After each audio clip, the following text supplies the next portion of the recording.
প্রবাসীদের জন্য বিদেশে তাদের নিজ নিজ শহরে আমরা বেসরকারি উদ্যোগে পরিচালিত নাগরিক সেবা কেন্দ্র স্থাপনের উদ্যোগ নিচ্ছি। বিদেশ সফরে গেলে সেখানকার প্রবাসী বাংলাদেশিরা প্রায় আমাদেরকে সরকারি সেবা পেতে নানা রকম দুর্ভোগের কথা জানান। প্রবাসীদের জন্য বিদেশে তাদের নিজ নিজ শহরে আমরা বেসরকারি উদ্যোগে পরিচালিত নাগরিক সেবা কেন্দ্র স্থাপনের উদ্যোগ নিচ্ছি। সেখান থেকেই তারা পাসপোর্ট নবায়ন, জাতীয় পরিচয়পত্র ইত্যাদি সংগ্রহ করতে পারবেন।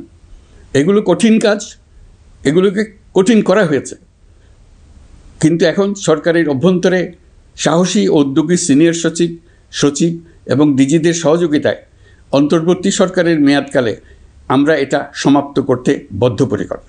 প্রিয় দেশবাসী, আপনারা জানেন ঐতিহাসিক অভ্যুত্থানের পর এই সরকার যখন দায়িত্ব গ্রহণ করে তখন দেশের অর্থনৈতিক অবস্থা ছিল ভয়াবহ। ভয়ঙ্করভাবে যুদ্ধবিধ্বস্ত দেশের অর্থনীতিও এতটা খারাপ থাকে না যতটা খারাপ করে দিয়েছে 16 বছরের লাগামহীন লুটপাটতন্ত্র। আশার বিষয় হচ্ছে শুধু ব্যাংক নয়, প্রত্যেকটি আর্থিক প্রতিষ্ঠান এখন ঘুরে দাঁড়িয়েছে। জনগণের আমানত এখন নিরাপদ। অর্থনীতির অধিকাংশ সূচক ইতিবাচক ধারায় ফিরে এসছে। আমাদের অর্থনীতির ইতিবাচক ধারা বিদেশি বিনিয়োগকারীদেরকেও আকৃষ্ট করছে। বৈদেশিক মুদ্রার রিজার্ভ শূন্যে নেমে যাওয়ার ভয়ে পতিত সরকার বিদেশি ব্যবসায়ীদের আয় নিজ দেশে নিতে দিচ্ছিল না। আমরা সেটা নিরসন করেছি, বৈদেশিক মুদ্রার রিজার্ভকে ইতিবাচক অবস্থায় নিয়ে আসতে পেরেছি।